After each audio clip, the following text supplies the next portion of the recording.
Hello and congratulations on getting access to this video course on how to optimize your videos before making your YouTube videos live.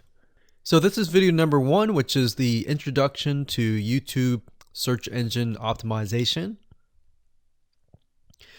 So I want to first start out by saying the goal is to focus on doing the right amount of keyword research and video file automation before actually uploading any of it to YouTube. So essentially this is all about what most people forget about doing before making their YouTube video live. Because if you think about it, most people think about, okay, what do I do after I upload this video? They don't really think about what they have to do before making it live. So this is not about what you can do afterwards, as that is a totally different focus, but rather before. So besides simple optimization, you really need to know that YouTube ranks the videos that people watch the longest. Meaning, let's say for example that we have a 10-minute video. YouTube looks at that video. They look, yes, at the likes, dislikes, and comments, but they also look at, okay, do people actually watch most of this video? And based on, let's say, 1,000 views, how many of those 1,000 views actually watched either 50% or 100%, or how many minutes total? 1,000 times how many minutes was watched. So they really look at how long people watch the videos as a whole. Meaning the more viewers and the longer that they watch, that will get you ranked up further and further up. So instead of focusing on, spammy tactics, tons of backlinks, and all of that, our goal here is to really focus on the user experience. So what I want to do now is give you a quick overview of what's inside this video course. This is, of course, video number 1. Video number 2 is going to be about competitive research, or in other words, researching your competitors to kind of get a better idea of why YouTube is ranking those videos. Video number 3, we'll talk about highly searched keyword terms and how you can find those for your product or service or whatever you're trying to promote. Video number 4, we'll talk about your title and your description. Video number 5, we'll talk about video file optimization. So we're going to optimize the actual file, because each file has essentially information in it. And of course, video number 6 will talk about why your thumbnail is important and how to make it professional and good looking. And video number 7 will talk about video length and why that matters. We talked briefly about it just now, but I'm going to dive in deeper in that video. And of course, last but not least, I'm going to give you a secret tip on how to outrank your competitors in video number 8. So before we get started, I want to talk about what you need to have in hand. You're definitely going to need your product or service and an idea of the niche that you're targeting. You also need to have a video that is ready to be uploaded. And with that said, let's move on to video number 2. Hello and welcome back. This is video number 2. So let's talk about competitive research. You see, the best way to understand how you can rank better is to know what is already ranking in your niche or your market. So what we want to do here is we want to analyze the videos that are on the top. And I want you to specifically look at what titles, what descriptions are they using, and what thumbnails are they using that are eye-catching. And what is the user experience like when you click through those videos? So let's go ahead and do some competitive research. So for the sake of making sure that we find YouTube videos that actually relate to promoting a product, what I want to do now is just to pick a product out of the blue and let's take a look at YouTube. So one product that I've been using for a while now, which has been really, really awesome, is called the Instant Pot. It's basically a pressure cooker that cooks food at a really fast rate. So what we're going to do is we're going to hop on over to youtube.com and we're going to type in Instant Pot and see what we get. So I'm not going to click enter just yet because I'm interested in getting an idea of what kind of potential keywords that we could rank on, or what potential videos that we can create. And we'll talk more about this in the next video. But for now, let's just do some basic keyword brainstorming and then, of course, do some competitive research. So Instant Pot, we got Instant Pot recipes, we got Instant Pot ribs, Instant Pot roast. So let's just click here and see what we get. Now we can see how to use Instant Pot has 316,000 views right here. Instant Pot chicken, top 6 easiest things to cook in your Instant Pot. Perfect for beginners. All right. So let's just take a look at the top 3. So let's go ahead and open those up.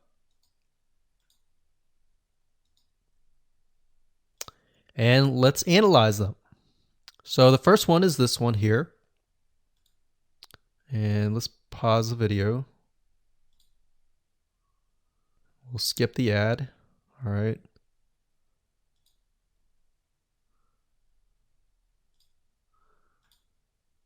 Okay, so how to use the Instant Pot 101 for beginners. So if we think about the type of audience that the Instant Pot attracts, it attracts somebody who has a busy life, who may be a beginner at cooking and just wants a quick and easy meal done fast. So we can see that. So one thing that I like to do is I like to copy the titles to Notepad. Just kind of get an idea of what we're dealing with. So that's the title. Looks like she's promoting an Amazon affiliate link. We can see that here, Amazon.to. We've got Instant Pot hacks, Instant Pot yogurt, and all that. So what she's doing, it's very funny, but she may not realize she's doing this, but what she's using is a method called siloing. And she's basically telling YouTube, hey, not only do I have this video on Instant Pot, I've got Instant Pot hacks, yogurt, recipes, and other recipes. So let's just copy that in here. So that's video number 1. So we're going to rank it from video 1, video 2, and video 3. Let's scroll down a bit.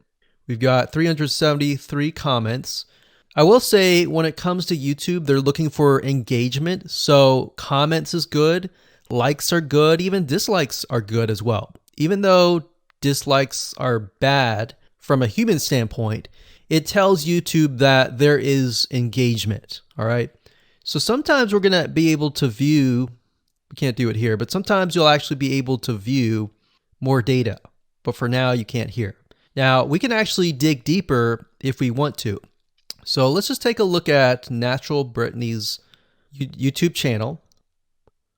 Because when you're doing competitive research on YouTube, it's not just that particular video. It's actually the whole YouTube channel as a whole. The authority that that channel holds. So she has 116,000 subscribers. Click on the videos. She has a good amount of videos that talk about anything, looks like from cooking, from budgeting, from grocery, a lot of very similar videos. So let's scroll down.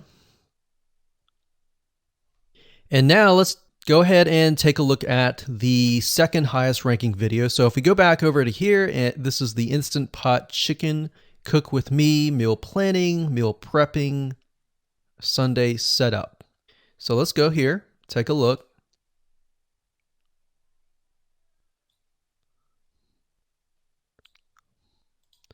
Okay, let's see here.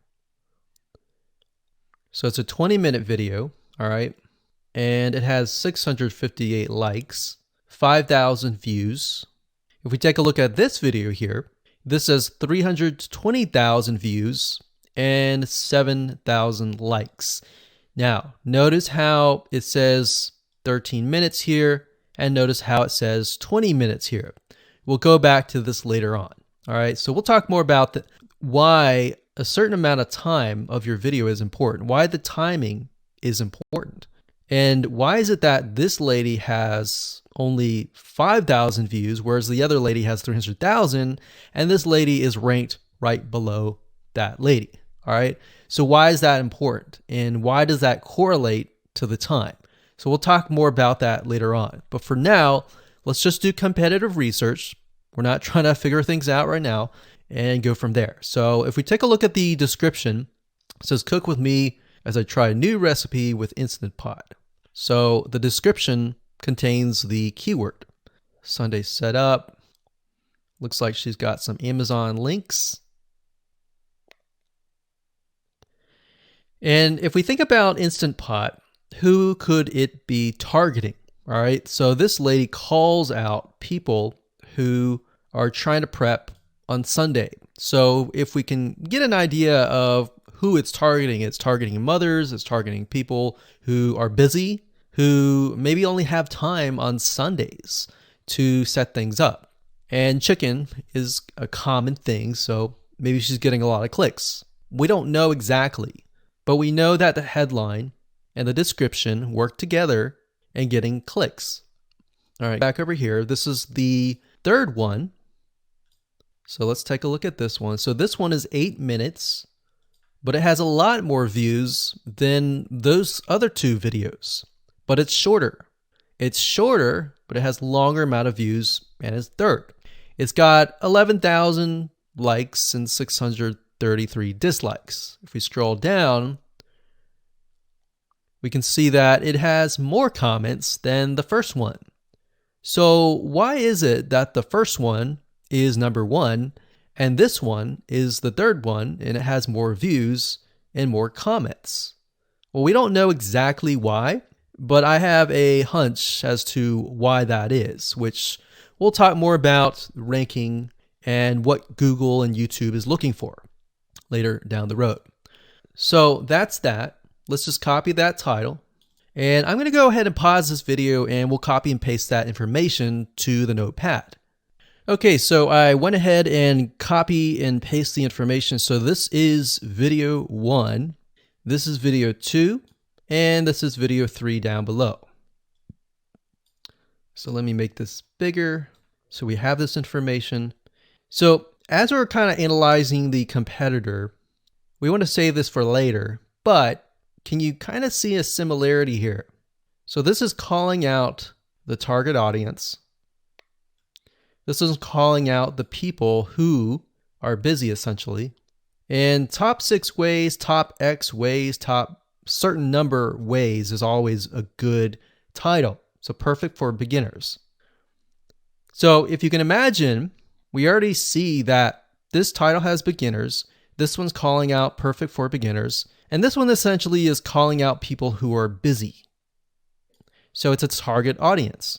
So that's key. So having this in hand gives you a better idea on what potential titles and descriptions that you can have. Now, you can do some deeper dive competitive research using specific tools. And one specific tool is called SocialBlade. So that's socialblade.com, as you can see here. And I like to use this to kind of get a better idea of the YouTube channel as a whole. Because what you're trying to figure out is, did this person rank because their channel as a whole has a lot of traffic? Or did this person rank simply because of the titles and the description? So there's many factors that come involved, but let's take a look at Naturally Brittany. So let's go ahead and copy this. And you basically want to come here and type in the username of the YouTube channel. So we'll go ahead and click this here. Okay, so we can see here that this is Naturally Brittany, 116,000 subscribers. She's got 19 million video views. So that kind of gives us an idea of how easy it is to break through. Is it easy? Is it going to take a little bit work or what? So let's just go ahead and open her up, and let's do the same thing with the other videos. So this one is marriage and motherhood. We got that here. So she has 7 million video views. So it's about half of what we saw earlier. And this one is called Six Sisters Stuff. And this one has about 9 million video views.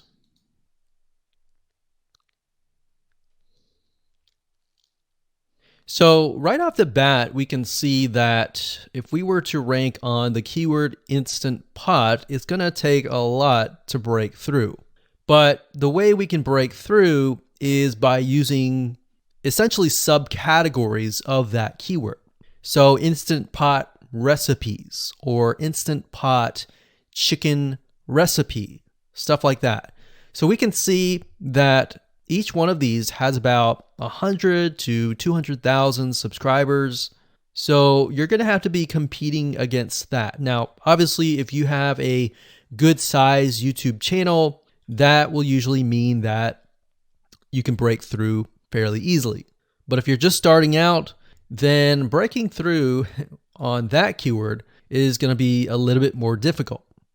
So the next question is, what keywords should you use? And we'll discuss that in the next video. Hello and welcome to video number 3. Let's talk about highly searched keyword terms and how you can figure out what your main keyword is going to be, what your sub keywords are going to be. So one mistake that we see that many YouTubers make is simply making their own title and description. I mean, it's natural, right?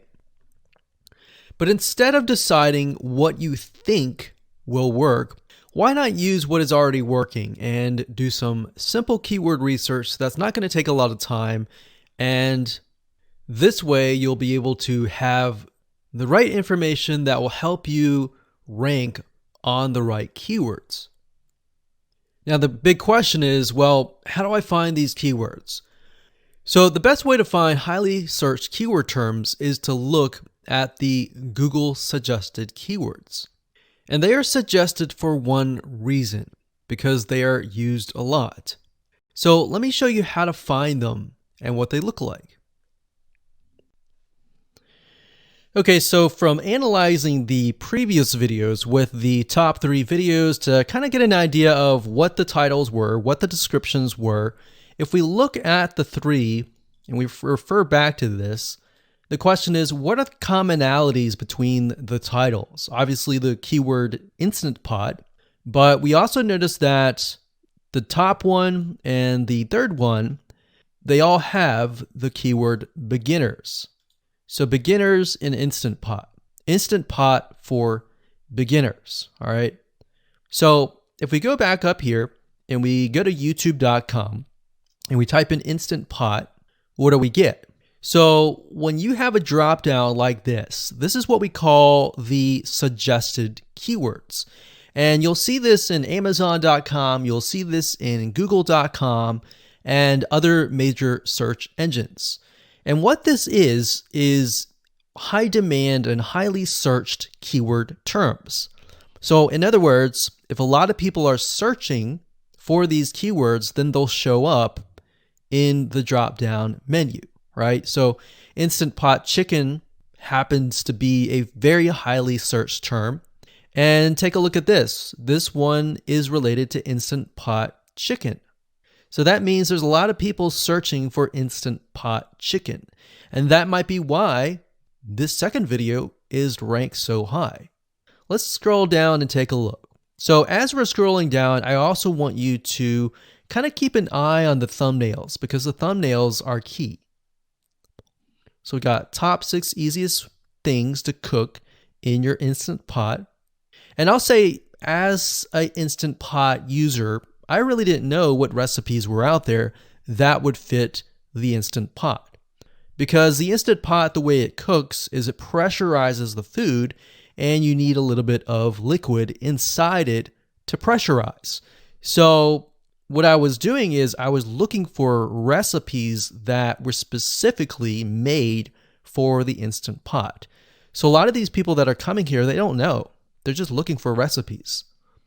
So the 30 Instant Pot recipes gives people an idea. Oh, okay, I've got 30 recipes that I can pick and choose from. So if you scroll down, it says Instant Pot Ultra. All right. So if we go back here, so Instant Pot Chicken is definitely a top one. Instant Pot Spaghetti, how to use an Instant Pot. Instant Pot Cheesecake, Yogurt, Pho, Beef Stew, Whole Chicken, Rice, and Instant Pot Roast. So these are highly searched keywords. Now let's hop over to Google and see what we get. Do we get the same thing? Do we get something different? So if you go to Google and you type in the same thing, Instant Pot, we can see that we've got Instant Pot recipes, Instant Pot chicken. So notice that the chicken and the roast beef or the pot roast seem to appear both in Google and in YouTube. So whenever you see that, that's a good sign, because you got to understand people searching in YouTube are very different than people searching in Google. They don't show the exact same thing. But if they do, that gives you an idea that if you rank on that term, that you will be able to get traffic from Google and YouTube.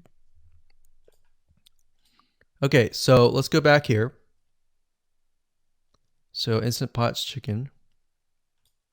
So let's just do a search and see what we get. So another place to find the Google suggested keyword terms is to scroll all the way down to the bottom. So there we go. So Instant Pot recipe. Now these are specifics, all right? These are searches related to Instant Pot. So people are looking to buy Instant Pot Amazon.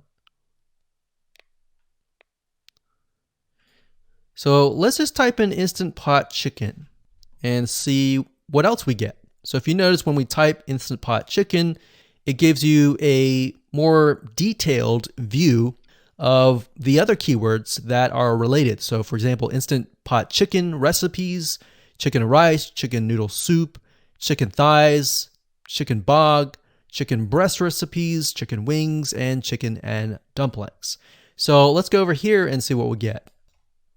So Instant Pot Chicken recipe, wings, noodle, biryani, thighs. So a lot of these are actually appearing that are the same. Okay, so moving on here, we've got Instant Pot Chicken. Now let's take a look at what we have here. So what I would do is I would do the same thing, the competitive research. Now, if you notice here, the Six Sisters stuff, it's a different video, but it's a similar video. Now this video is different. This lady is the same.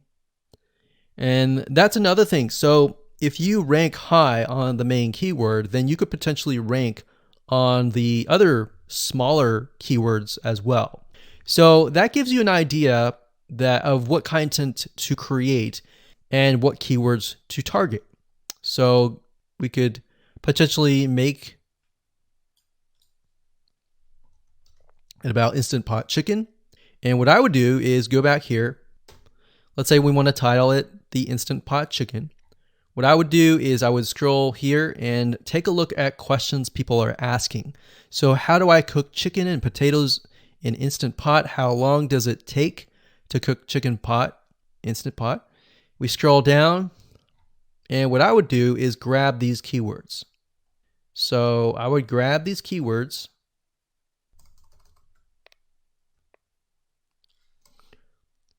So what we want to do is we want to have a main keyword, and then we want to have sub keywords. So the main keyword here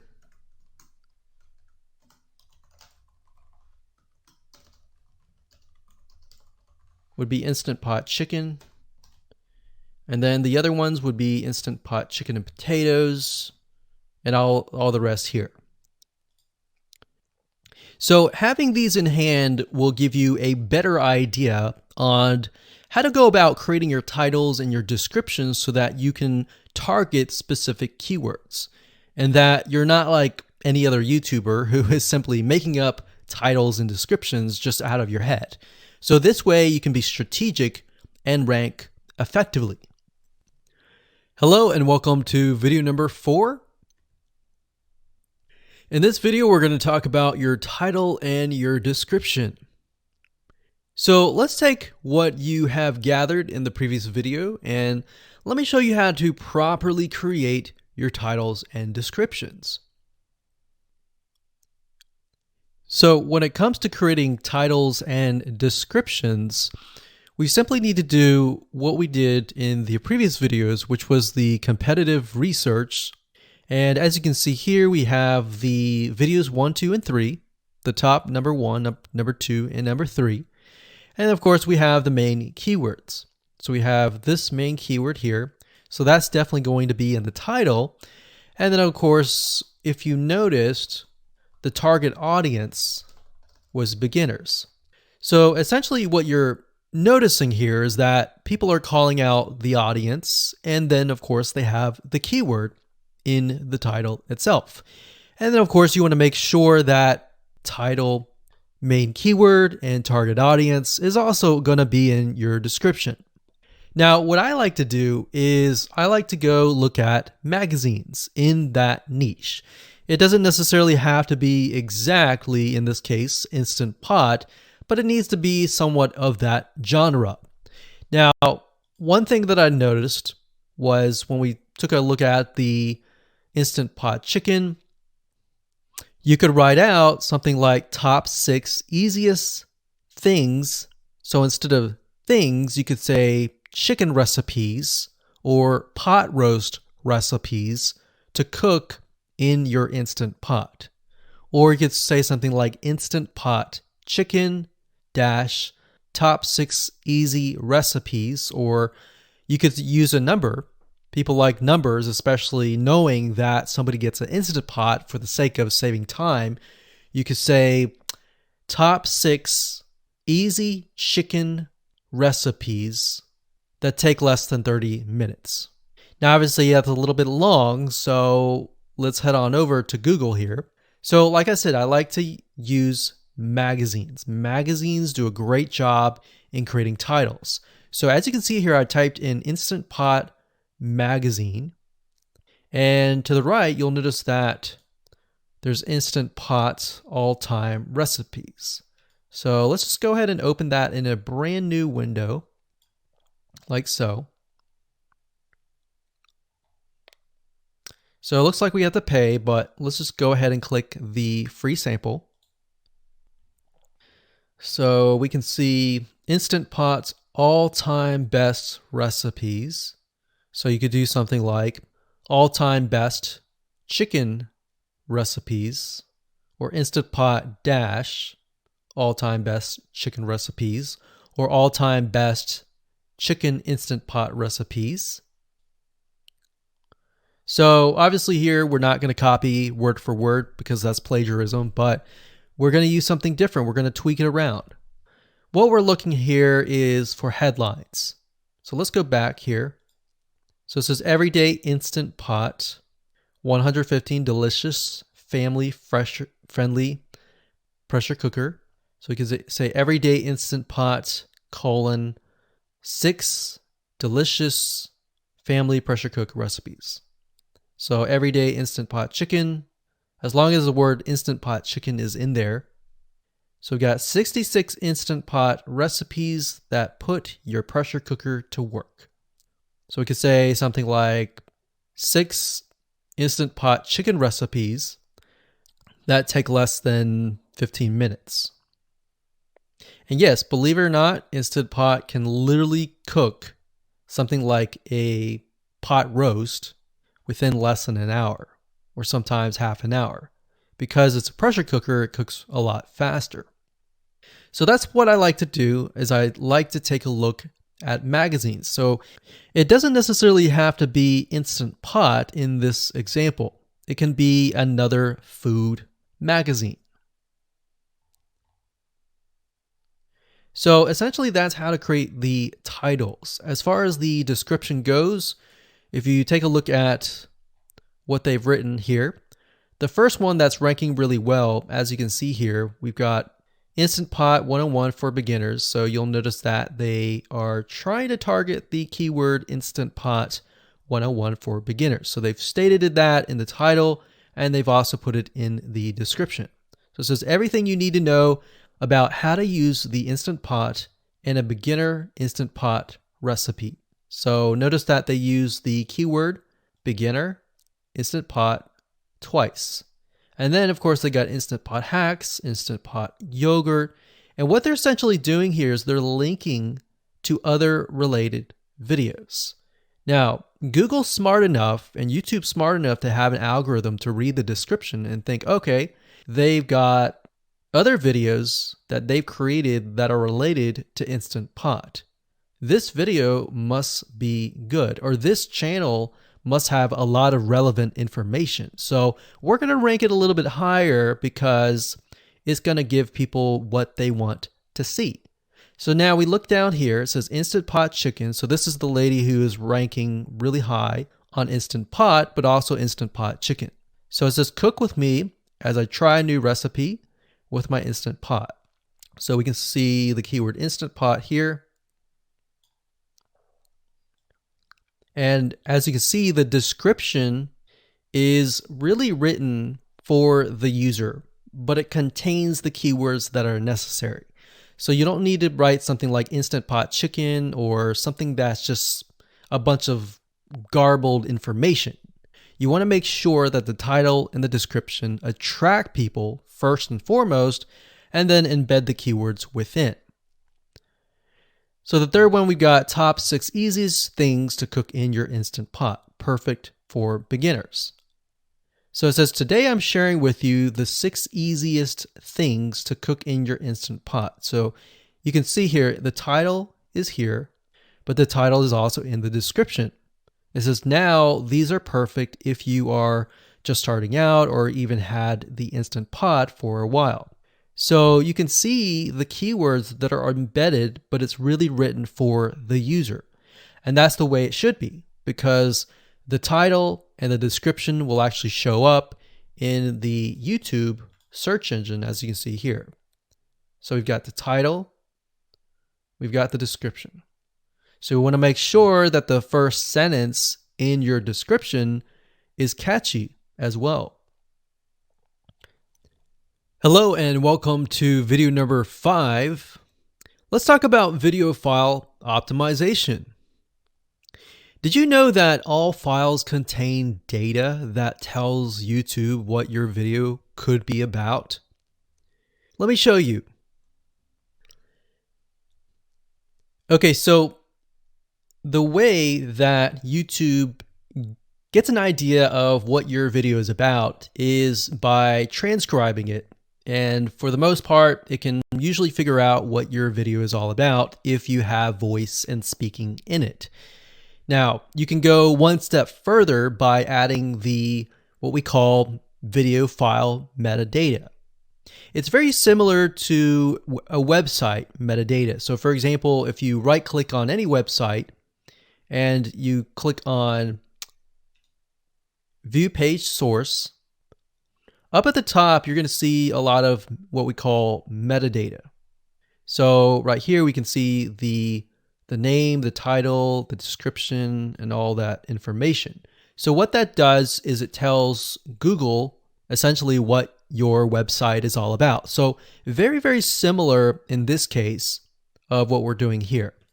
So what we're doing here is we are taking the video file that you have created and embedding it with more information. So besides the title and description, YouTube will be able to read the metadata inside of your video. So it'll make a little bit more sense when I show it to you. Now, it's really hard to find software out there that allows you to embed metadata, except for a few. So one of them is called Video Converter by Wondershare.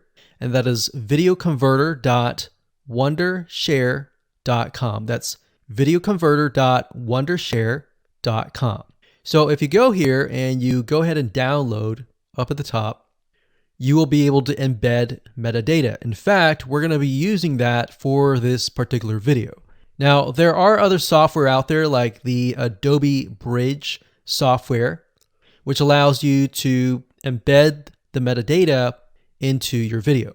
Now, the reason why I'm using Wondershare is because I feel like it's a lot easier to use. So if you go ahead and download this, we're going to open this here. And what I did was I clicked Add Files, and I chose the file.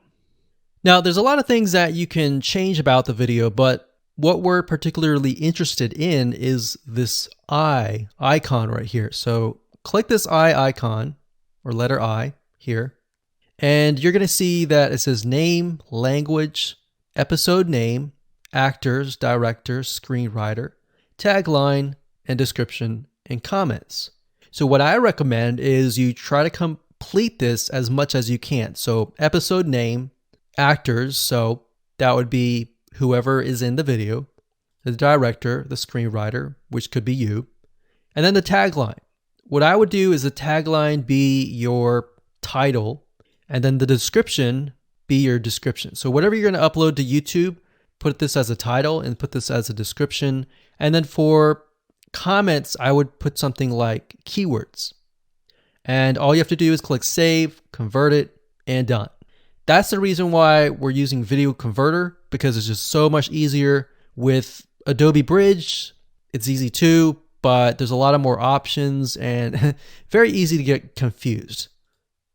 So once you're done with that, you save the video. Your video has the metadata inside of it, and all you have to do is simply upload it to YouTube, and that's it. Hello and welcome back. This is video number 6. Let's talk about your thumbnail and why that is important. You see, since our goal is to get more clicks or more views to your YouTube video, we have to rely on attracting viewers. So if you think about it, the thumbnail is the first thing people see as they are scanning to find what interests them the most. So in other words, if you think about it, if you go to youtube.com and you type in a keyword, you're going to see all the results with thumbnails, the titles, the descriptions, and all of that. So that's the first thing that they see. So let's discuss what your thumbnail should contain and what's working in your market and how to figure that out.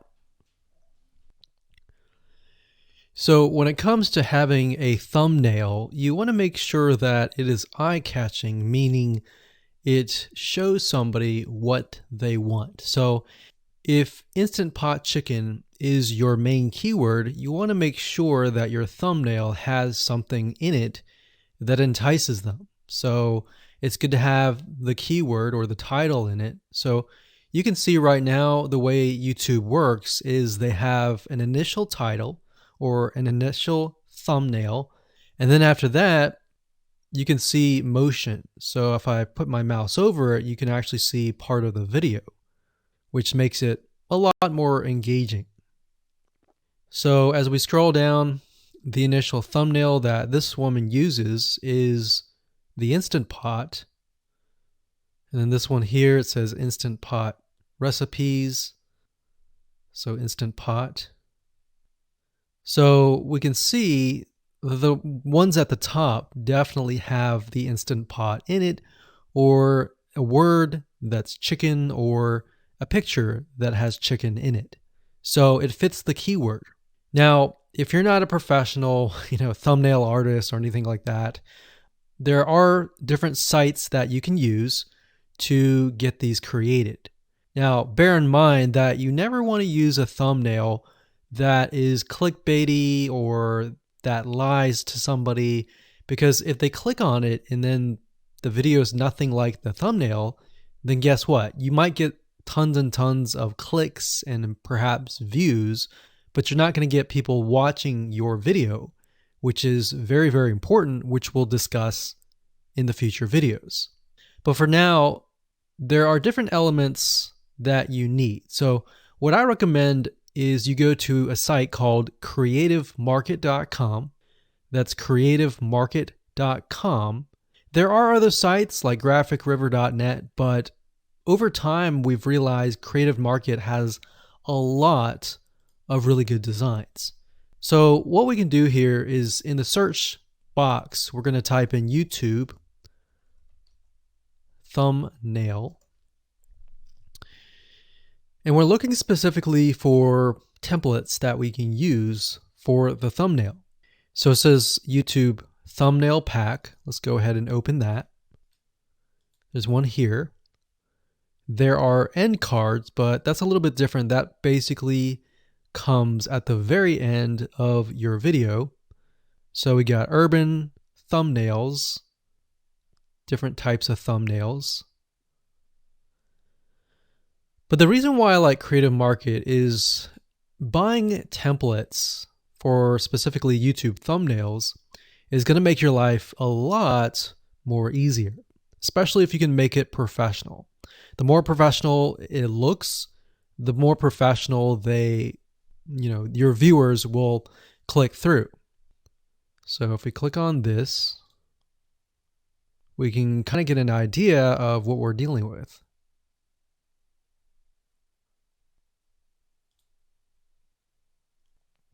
And here's more thumbnails here as well. Now, over time, we've realized with YouTube thumbnails, more and more designs are becoming minimalistic, meaning it's not too fancy, but it's got just enough information to tell the person what it is all about. So it could have text, it could have pictures, but you really need to know what your YouTube video is about before you can create your thumbnail. In fact, I recommend that you create your YouTube video first and then you create your thumbnail so that you can make sure that you attract the right person. Now, what we found a little bit of a technique is to create a thumbnail that is related to essentially the end, meaning if you're creating an Instant Pot chicken recipe, you might want to show the chicken already cooked. So essentially what people get if they click through. So that way people think, oh, okay, this looks really nice. I'm going to click through. And they're more likely to actually watch all the way through to the end. And that's what we want. We want people not to just click through, but to watch all the way till the end. And that's actually going to help us with the ranking. Hello and welcome to video number 7. Let's talk about video length in more depth. So the big question is, how long should your video be? While yes, most folks have said that your video should be short due to attention span, and that's something that we've talked about in the past, and that definitely worked in the past, and that still is true that people's attention span are short. But today, in terms of YouTube, your video length should be longer, and here's why. Did you know that YouTube ranks your video based on how many minutes your viewer watches? We talked briefly about this in video number 1, but I want to talk about why that is the case. Statistically speaking, most people that we have found, based on statistics that we have seen in YouTube, most people watch about 50% of a video. Even the people that are interested in a video, they watch 50% of a video. So if that, in this case, is a 5-minute video, an average viewer is only going to watch about 2.5 minutes. Now, here's why that is important. If you're competing against someone who has a 30-minute video and their viewers watch 15 minutes, which is about 50%, well, guess what? Even if they can have less viewers than you, they're going to beat you because they have a longer video. So if you got the 2.5, they've got the 15 minutes, they can send less people and still beat you. And YouTube will favor them in the end. Now that, of course, is assuming that the views are legitimate and people are actually watching. And that's why user experience is so important.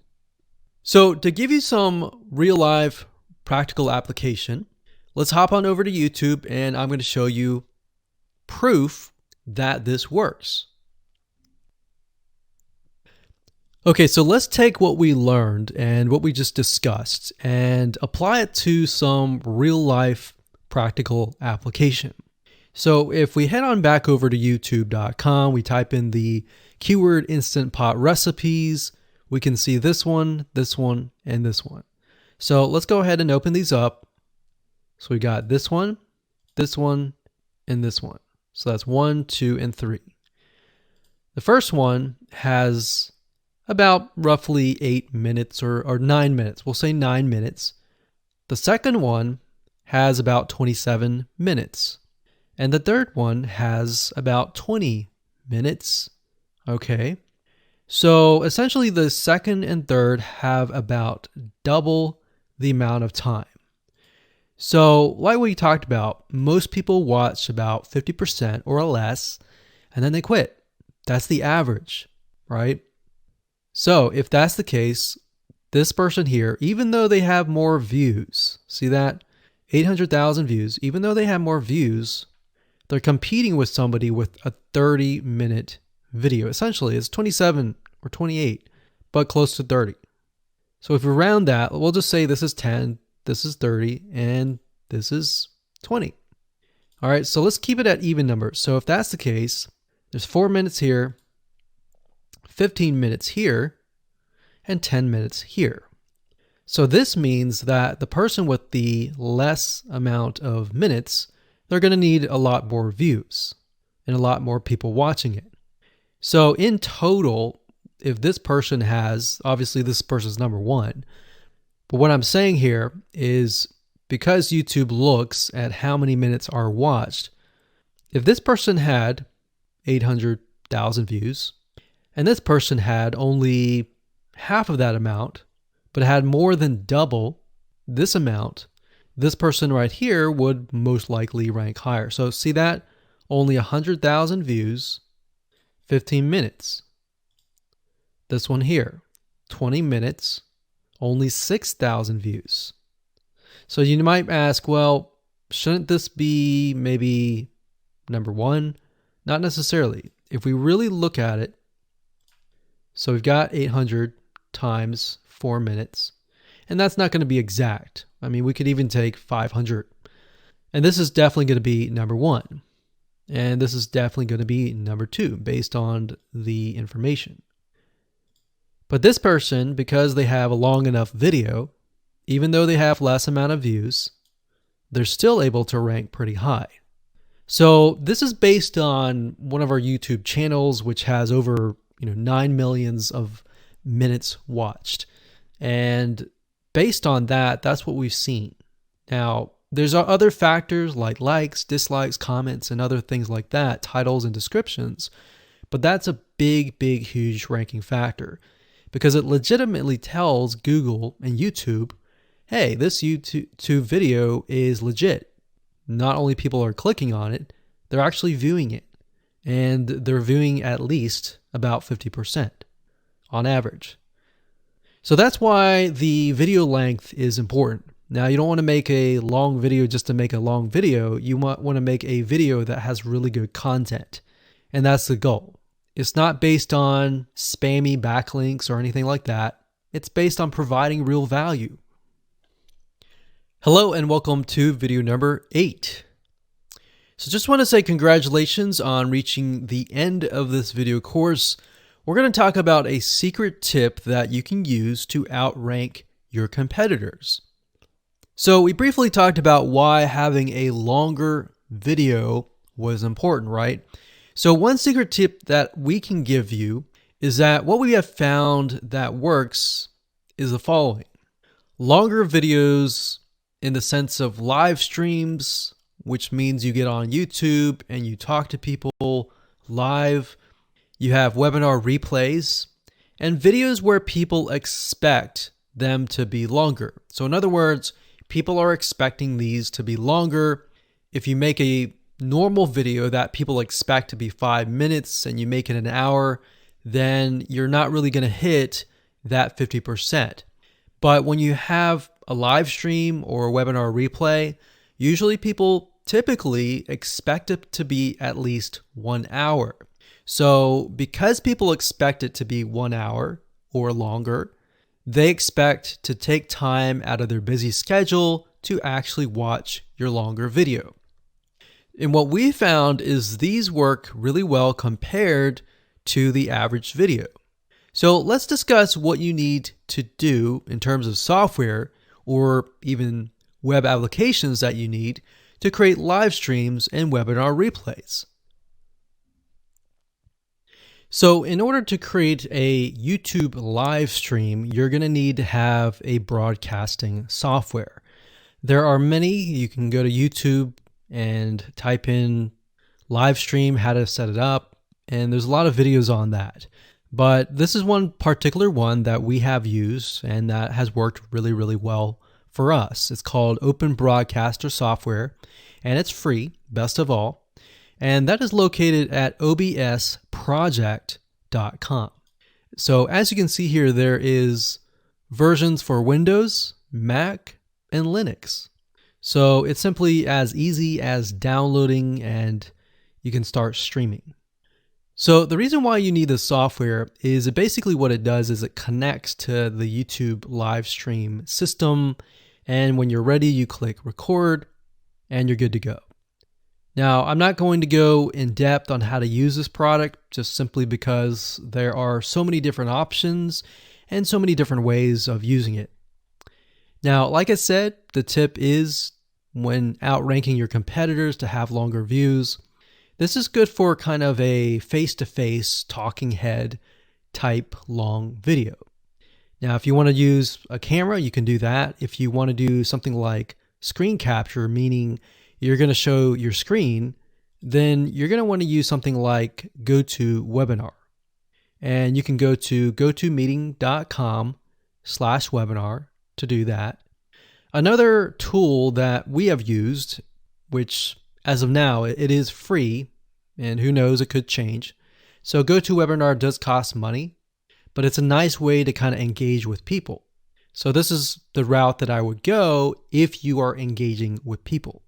If you're not engaging with people and you're simply doing screen capture, there is a tool called Use Loom. Let me show it to you. So useloom.com.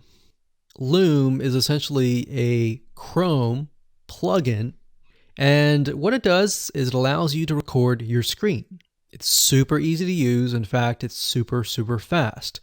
It's so fast that you can literally start recording, and within seconds when you're done, you'll have the video in hand. And you can download the actual video file to your computer really fast. So those are the three options that I would go to, and really depends on the avenue that you want to take. So like I said, create a longer video, but just don't create any content. Make sure that the content is valuable because you want to make sure that people watch all the way through. Or if not, watch at least 50%.